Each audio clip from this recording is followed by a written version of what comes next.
Barack Obama? Yeah. Well, he's the most authentic politician that I've ever seen, and not since watching video of Robert Kennedy or John Kennedy have I seen a politician who's that inspiring, that kind of creating a movement. And you know, I've been interested in politics for quite a while, so just really excited about it seems like genuinely a uniter. So you compare him to Bobby Kennedy? Yeah. Yeah, that's kind of the same. I mean, watching old films of Bobby Kennedy, I'm sort of wish I was alive at that time to experience that, and I feel like this is the modern day version of that. And I guess considering his stance on the war and everything, he almost does have that. It's very similar. Yeah, very I didn't think about that, but you're absolutely right. Yeah, and young. You know, Kennedy was 43 when he ran. Yeah, that's right. And Barack's 45, so very similar. It reaches a broad spectrum of people. Yeah, that's right. And people, same thing with Kennedy, with both Kennedys. They thought they were too young, and they were senators, and they didn't have executive experience. Yeah, I remember Bobby Kennedy. Yeah, definitely. Okay. All right, cool. I'll be there for you. When the rain starts to pour, I'll be there for you. Like I've been there before, I'll be there for you. 'Cause I'm there for you too. Love life's the old way. It's like you're always stuck in second gear. When it hasn't been your day, a week, a month, even your year, but I'll be there for you. I'll be there for you. I've been there before. I'll be there for you.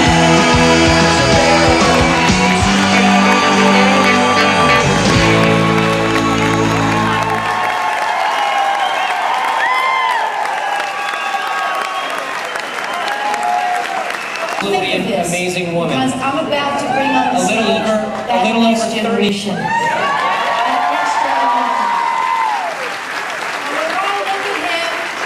And when I look at him, my friend and colleague, that you're about to meet, I see in him what has worked right with America. I see the future of America.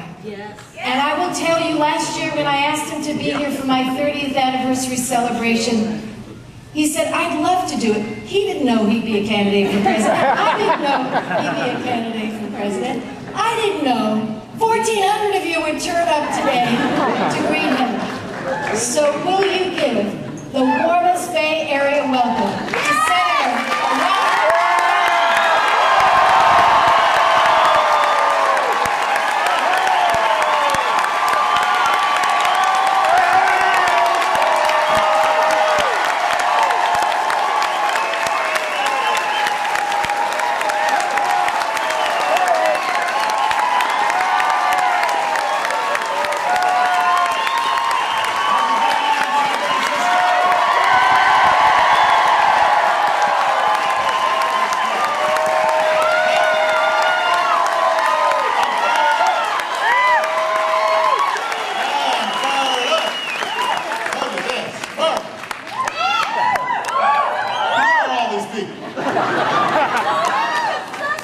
Goodness gracious. How about that? What an unbelievable crowd. Well, look.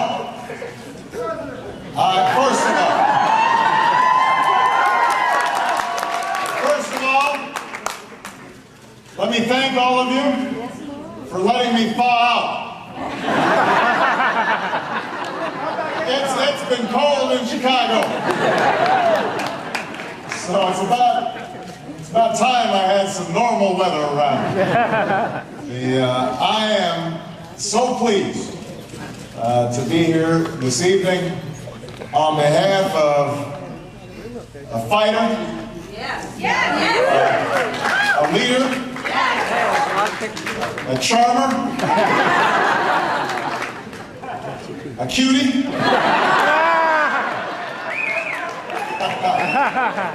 I'm glad to be here for Barbara Boxer, my dear friend and one of the best United States senators anywhere in the country.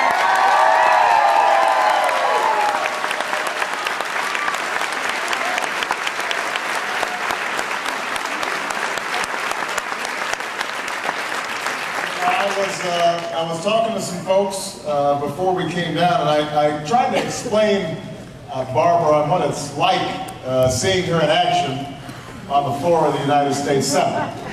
And, you know, she's coming up to people. She's wagging her finger. And just telling them what's what, and who's who, and what needs to be done, and is absolutely fearless in the process. And yet she exudes this warmth and vitality and energy that makes it very difficult for anybody to be mad with her. Except maybe Connie Rice.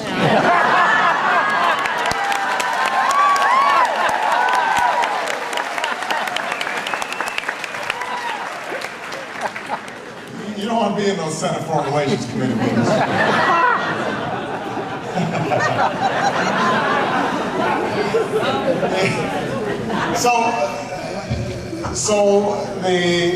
For me to be here is easy because I love this woman, and I think that she is somebody who exemplifies the very best in politics. Somebody who got in from the grassroots, and somebody who has continually fought on behalf of the dispossessed, people in need, somebody who just gets mad at injustice and unfairness. And you know, that, more than ever, is, I think, an attitude that we need. All of us need to be mad at injustice.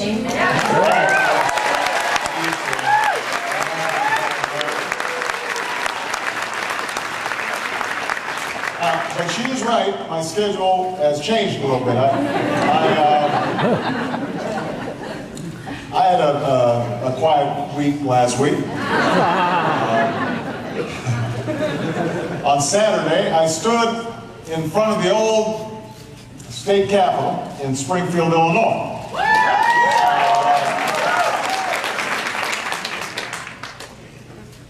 The place where Abraham Lincoln served for 7 years, and where he delivered his famous speech, "The house divided against itself cannot stand." And we had 15,000 of our closest friends join us in 15-degree weather, where I announced that I was running for the presidency of the United States of America.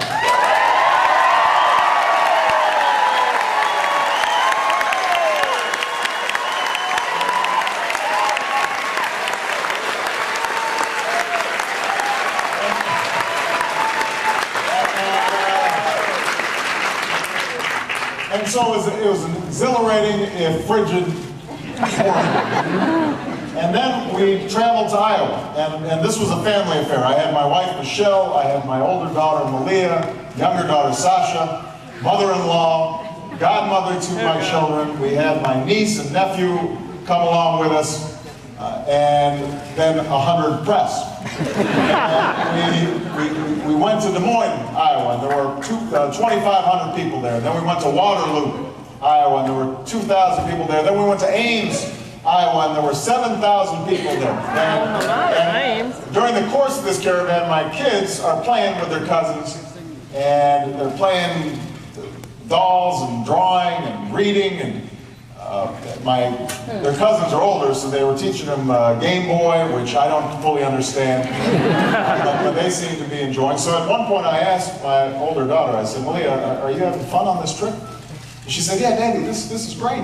You know, you should take me more often on these trips." And she went back to drawing, and then after a few minutes she looked up and she said, "Daddy, what are we doing here again?"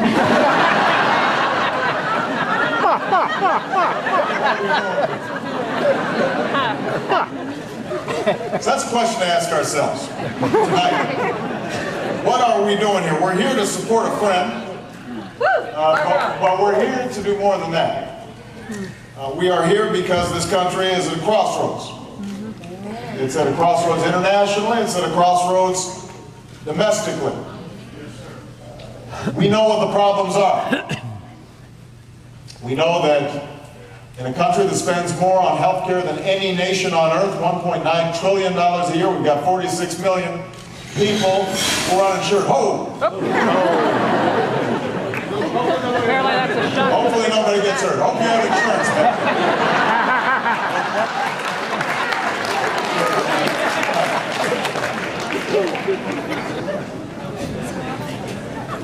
Not only do we have 46 million uninsured, those who have health insurance are seeing their co-payments and deductibles and premiums going up. Small business owners, they can't afford to give themselves health care, much less their employees. Large companies can't compete internationally. And yet, year after year, we tinker around the edges and not much is done.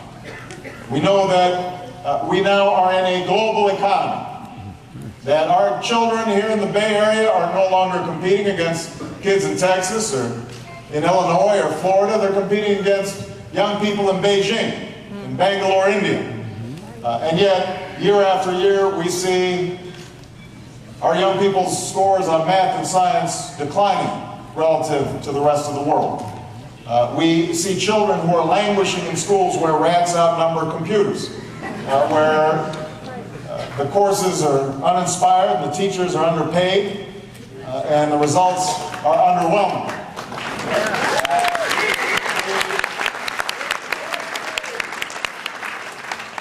We know that we face an energy challenge in this country. That not only is our economy held hostage to the spot oil market, so if Saudi Arabia decides to turn off the spigot, every single person in this room gets taxed at the pump. But we also know we're sending $800 million a day to some of the most hostile nations on earth, funding both sides of the war on terrorism. And in the bargain, because of our reliance on fossil fuels, we end up melting the polar ice caps and potentially destroying the very planet that we should be preserving for our children and our grandchildren. And then, most of all, we know that we are in the midst of a war that should have never been authorized and should have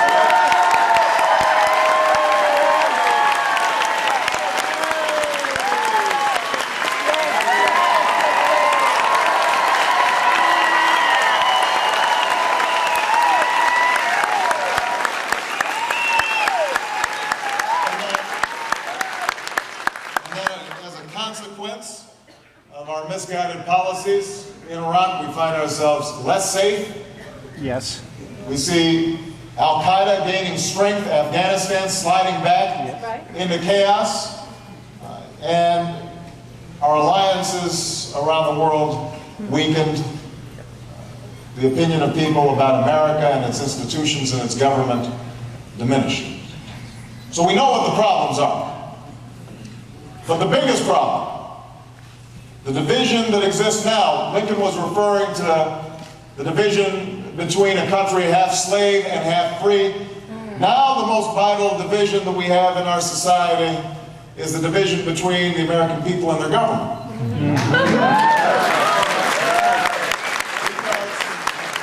Because what has happened is that the American people have been fed so much cynicism and given such cause for cynicism that they no longer believe that government is actually going to do them any good. At most, they hope that it does them no harm. And in the midst of that cynicism, the special interests and the lobbyists move in. When the American people decide that we don't want to engage in politics and government, then those with the narrowest of interests will take advantage. And so we've seen a cycle over the last decade at least in which Democrats and Republicans are vying for advantage, and we are on the defensive and trying to prevent the worst from happening, but there's no capacity to build an actual consensus to solve these challenges. And yet we know also that the window is closing, that on some of these issues, on issues like climate change, on issues of our long-term competitiveness and our failure to invest in infrastructure and education, that if we don't deal with some of these issues now, that we may be consigning the next generation to an America that's a little meaner and a little poorer than the one we inherited. And that's unacceptable. That is un-American. Yes. That is not who we are.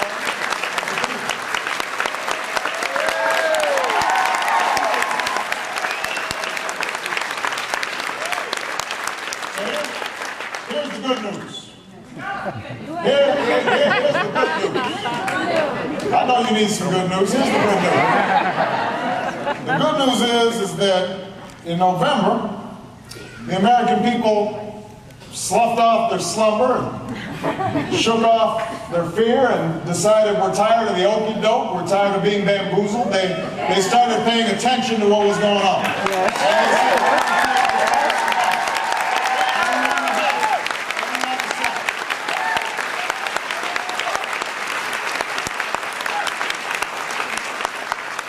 They said, you know what, it turns out government matters, not only because they saw that you can't spin what's happening in Iraq. You can't fudge the numbers in terms of those young men and women who are never coming home and those who come home with nerves shattered and limbs severed. But they also saw Katrina and the consequences of cynicism and the consequences of decade after decade of belittling our capacity to engage in the common project of American renewal. This is what happens when we don't have faith in our mutual responsibilities for each other. We end up seeing our fellow citizens on rooftops and without water and without food and without shelter. And so the American people said, we're going to pay attention, and when the American people pay attention, good things happen. Because at their core, there is a decency to the American people. And at its core, there is a nobility to the ideals and the values, the institutions of America. And so the question then becomes, this year and next year, what are we going to do to rediscover those ideals and those values and reassert them and reaffirm them? And you're starting to see it happening all across the country. And that explains the crowds that have been coming to see our work and the people who are getting involved in the campaign. I like to think it's me, but the truth is that our campaign has become the repository, a vehicle for people to assert their dreams and their hopes, because they recognize that there's still this possibility of creating the kind of America that all of us dream about. That for all the divisions and all the strife and all the negative campaigning and all the slash and burn politics, that underneath all that there is something that binds us together as a people that is greater than anything that divides us. And one of those things is that thing Barbara mentioned, that thing called hope. You know, people ask me about that title, The Audacity of Hope. It's not just something I live by, the idea that, you know, we can look squarely at our problems and not ignore racism and not ignore poverty and not ignore sexism, but nevertheless still assert that America is that best last hope on earth. But it's also an affirmation of our history. Because if you think about our history, it's always been somewhat audacious and always been based on hope. From the start, 13 ragtag colonies deciding that they're going to throw off the yoke of British tyranny, and then deciding that we're going to form this new kind of government that's never been tried before, of and by and for the people. And then those saw that the very founding charter was stained with slavery, and decided, you know what, we don't accept that. We will fight for abolition. We will fight a civil war, and then we will march, and we will agitate, and we will keep marching and keep agitating until finally we create something of a more perfect union. And then there were women who looked around, and I'm sure it was one woman, she was just looking across the kitchen table. She said, you know what, I'm smarter than that guy. Why is she not there?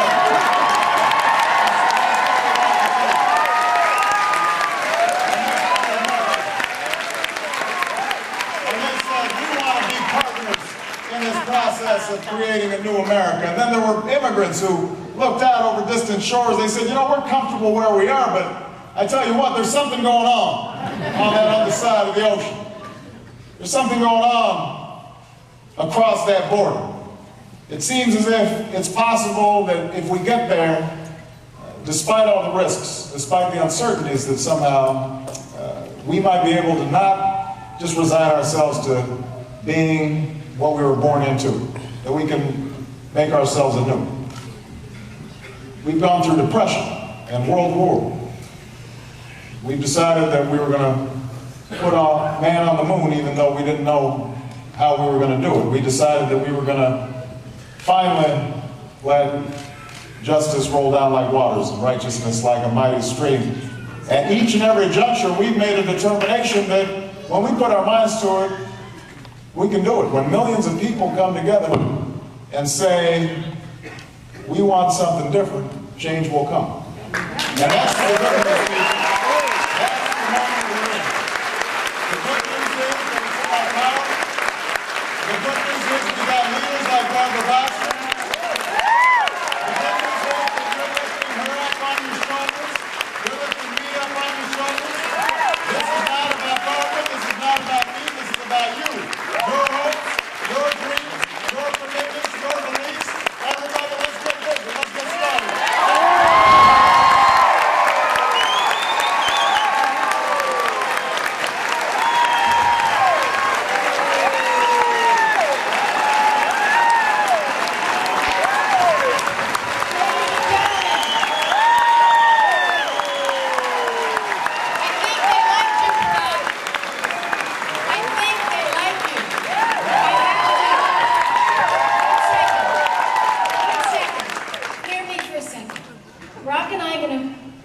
Shaking hands here. Oh, I know, it's so exciting. You can't wait to see me. I'll tell you a story that I read in the Washington Post, and I don't know, Brock, if you saw this or you didn't see this, but it is the cutest thing.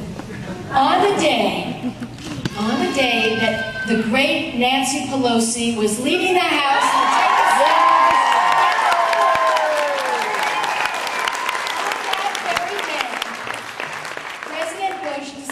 he wanted to divert just a little bit of attention away from what was happening. So he decided he would go out and be with some little kids. And this is true. And he did have a nice photo op, and he did a very sweet visit to a neighborhood school in the District of Columbia. And they were the most adorable pictures of the president with these little kids.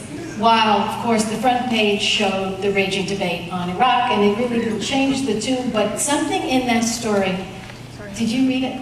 Oh, I'm so glad, because I think it was really funny. One reporter was standing by the children, and so one little girl was so excited to see President Bush, and she said, you know, he's my favorite president. And the other one said, oh, mine is Barack Obama.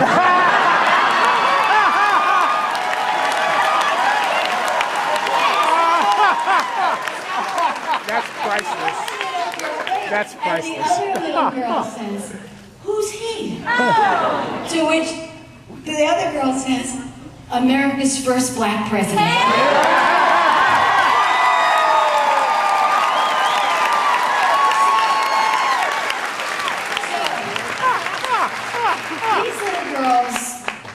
Presidential race over already, and it's just begun. Yeah. But Barack, we are very proud of you. We wish you so much strength and so much power and so much energy as you go around this great country and you give this message of hope to all the people. We don't know where all this leads, but I'll tell you something. The people are ready to hear this message of hope. Yes. A wonderful person like my friend, Barack Obama.